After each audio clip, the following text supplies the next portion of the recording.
Okay guys, I'm back here with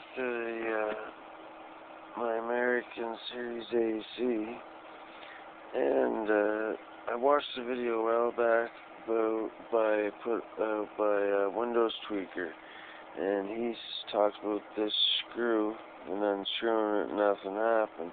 Well, I unscrewed it, I could see a hole, and I took the screw out, and then I kept banging it. Well, there, I just lost it. Kept banging it on this side, and this pin came out. And so did the cylinder. So that's the cylinder for the American AC.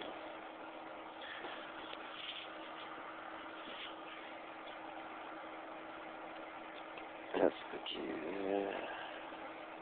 Hopefully you're getting all this as much as I can show you.